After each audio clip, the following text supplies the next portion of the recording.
ये मतलब ये वादा खिलाफी हुई।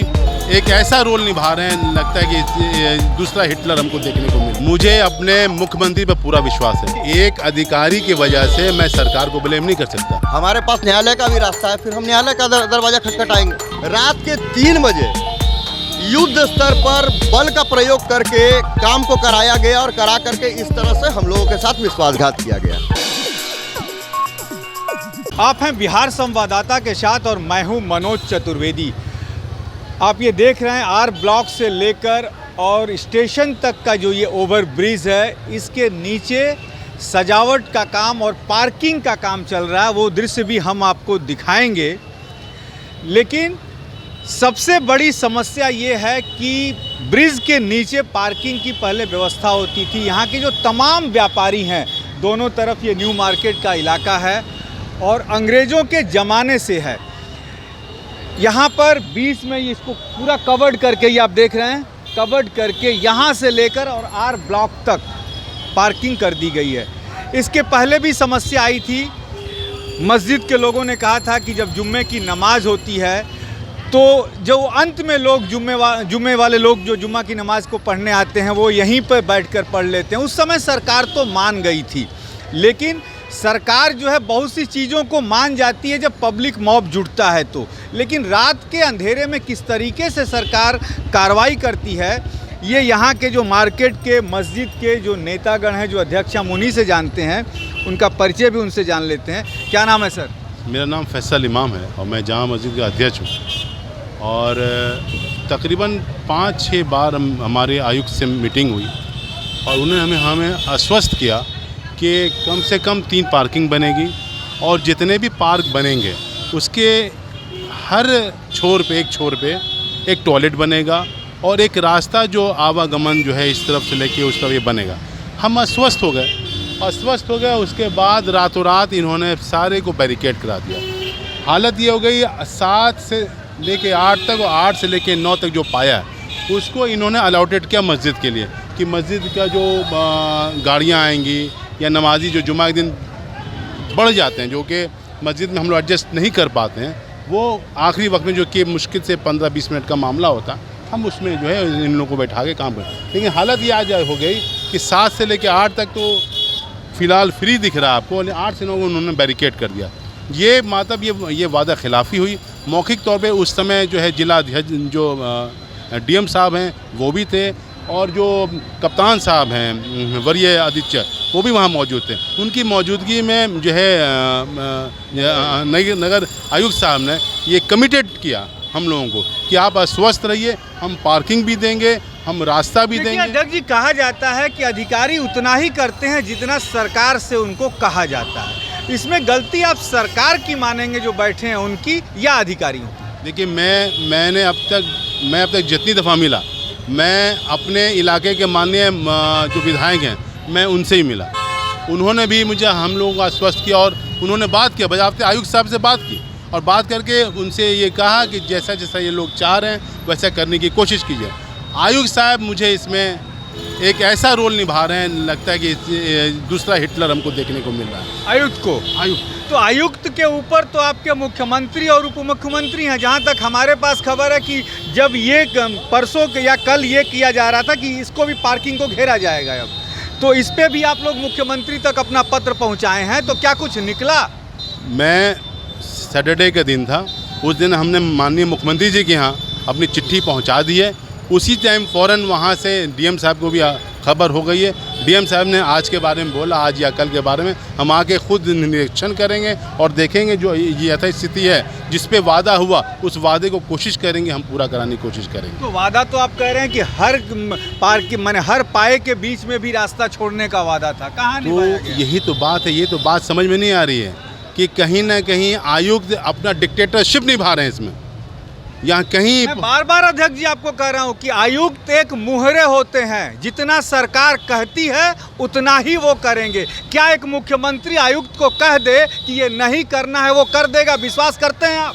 मुझे अपने मुख्यमंत्री पर पूरा विश्वास है और मुझे यकीन है जो मैंने चिट्ठी पहुंचाई है उस चिट्ठी पे ज़रूर तत्काल कुछ न कुछ असर आएगा। और मुझे ये उम्मीद है कि आज से 1 दिन 2 दिन में इस बात को सामने आएगी कि ये जो आयुक्त का काम है ये ये एक तरफा जो है काम है, ना कि उसमें किसी सरकार को ये हिस्सा तो है। क्या आपके मुख्यमंत्री यदि संज्ञान लेंगे आपके पत्र पर तो बीच से रास्ता देंगे हर पार्किंग के बीच मुझे से? पूरी उम्मीद है कि मुख्यमंत्री हमारी बात को सुनेंगे, समझेंगे और आयुक्त को डायरेक्शन देंगे, इस काम को जल्द से जल्द रोका जाए और जो इनके डिमांड्स उनको पूरा किए। क्योंकि जामा मस्जिद के साथ जो सबसे बड़ी परेशानी आ रही है वो नमाजियों की आ रही है। हमारे पास 30% नमाजी कम हो गए। हमारे जो आम लोग हैं, जो आने जाने वाले स्टेशन का बस मात्र एक रास्ता बचा है, जो जिसकी हालत बहुत खस्ता हाल हो रही है, उसमें परेशानी आ रही है। दूसरी तरफ जो श्रद्धालु हमारे मंदिर में आते हैं उनके लिए परेशानी, उनकी गाड़ियों की व्यवस्था नहीं हो पा रही है, उनको जाने आने में दिक्कतें आ रही हैं। इसकी व्यवस्था कौन करेगा? इसकी व्यवस्था करने का मालिक नगर निगम को ये चाहिए था, और खास कर आयुक्त को ये चाहिए था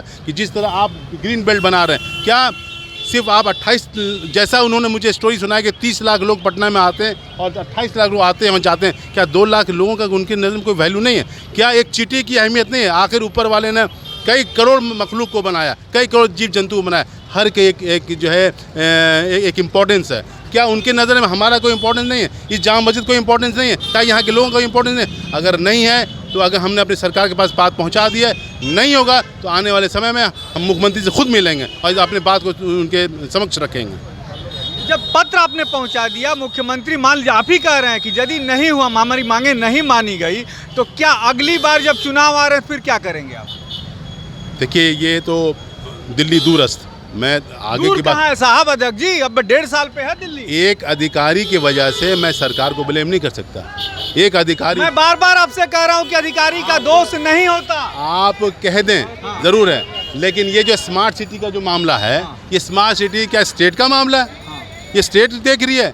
इसके जो कमिश्नर होते हैं वो आयुक्त ही होते हैं, इसके जो जो बड़े पद पे रहते हैं वो आयुक्त ही रहते हैं। इसका मतलब कहीं ना कहीं डायरेक्शन सिर्फ उनका चल रहा है और किसी का नहीं चल रहा है। स्मार्ट सिटी का मैं आपकी जानकारी के लिए बता दूं कि स्मार्ट सिटी इंडिया में जितनी बन रही है, केंद्र सरकार का एक फंड है, लेकिन देख रेख सब कुछ राज्य सरकार और उसके अधिकारियों को करना है।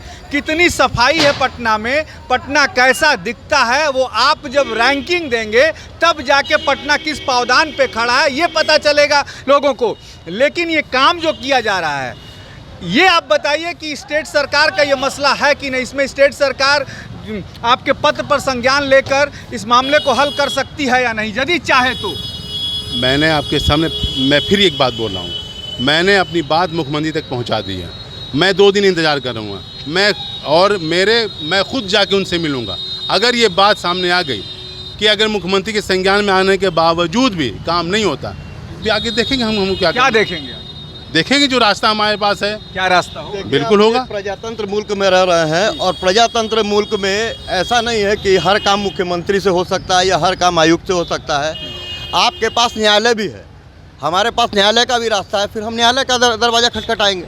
मैं न्यू मार्केट व्यावसायिक संघ, जो कि 750 दुकानदारों का एक बहुत बड़ा समूह है, उसका कोषाध्यक्ष हूँ। और आपके माध्यम से मनोज जी ये कहना चाहता हूँ कि ये जो भी कार्यक्रम चल रहा है उसमें नगर आयुक्त से हम लोगों को पत्र के माध्यम से, पेपर के माध्यम से, पेपर न्यूज़ के माध्यम से जानकारी मिली कि यहाँ इस तरह से ग्रीन बेल्ट का विकास होगा। तत्काल हम लोगों ने नगर आयुक्त साहब के पास जा करके उनसे संपर्क किया। उन्होंने कहा कि आपके मसले पर हम लोग ध्यान देंगे, परंतु रात के 12 बजे यहाँ उसी दिन कार्य प्रारंभ हो गया। तत्पश्चात हम लोगों ने दूसरे दिन इसका विरोध किया। विरोध करने के बाद यहाँ पर हम लोगों के पास जिलाधिकारी महोदय, वरीय पुलिस अधीक्षक महोदय, सब लोग आकर के इन्होंने कहा कि यहाँ ग्रीन बेल्ट का विकास होना है, परंतु आप लोग यहाँ के मूल निवासी हैं, आप लोगों का भी क्या बोलते हैं किसी तरह का समस्या नहीं रहना चाहिए, उसका समाधान होना चाहिए। तो आप लोग एक बैठ करके बीच का रास्ता निकालिए कि पार्किंग भी रहे और यहाँ पर लोगों के लिए ग्रीन बेल्ट भी बने। तो ये बहुत अच्छा मसला था उनका। हम लोग जा करके उनसे संपर्क किए आयुक्त साहब से। आयुक्त साहब ने हम लोगों को मौखिक आश्वासन जरूर दिया कि हम यहाँ पर इस तरह से 1 नंबर पाया को ग्रीन बेल्ट बनाएंगे, फिर 2 पाया छोड़ करके फिर ग्रीन बेल्ट बनाएंगे। मस्जिद का ये 7-8 नंबर पाया और इसके बाद वाला पाया जो है कि मस्जिद के लिए और मंदिर में आने वाले श्रद्धालुओं के लिए खुला रहेगा। उसके बाद फिर एक ग्रीन बेल्ट बनाएंगे, ये उनका कहना था हम लोगों के साथ। परंतु पहले जितने में पहले ग्रीन बेल्ट बना था उसमें ग्रीन बेल्ट बना, रात के 3 बजे युद्ध स्तर पर बल का प्रयोग करके काम को कराया गया और करा करके इस तरह से हम लोगों के साथ विश्वासघात किया गया। बस जो चीज़ है सब आपके सामने है। ये जो मसला फिर क्या नया आ गया है सामने? ये मसला जो 7-8 नंबर पिलर जो मस्जिद के लिए छोड़ा गया था, इसमें सिर्फ मस्जिद का नहीं काम होता है, ये पटना जंक्शन का गेट नंबर 3 जाने का भी रास्ता है, प्लस पटना जंक्शन का जो रेलवे थाना है उसका आने का भी परिचालन का रास्ता ये है, ये आरामेस का भी रास्ता है, रेलवे कोर्ट का भी रास्ता है। तो इसको तो खाली रखना ही था, परंतु अब इसमें भी देख रहे हैं कि परसों जो है कि नहीं गड्ढा किया गया, जानकारी लिया गया तो इसी के बारे में आपने लेटर भेजा? जानकारी लिया गया तो पता चला कि इसमें क्या बोलते हैं कि आपको एक कंट्रोल रूम बनाया जाएगा। लेकिन धरातल पर अभी भी कुछ नहीं हुआ है। अब देखना ये होगा कि यहाँ के दुकानदारों का और आने वाली जो जनता है, आने वाले जो लोग, चाहे वो मस्जिद में के नमाजी हों या मंदिर में के पूजा करने वाले लोग हों, जब उनके सब्र का बांध टूटेगा फिर सरकार पर क्या बीतेगी, इस पर भी हमारी नज़र बनी रहेगी। आप बने रहिए हमारे साथ।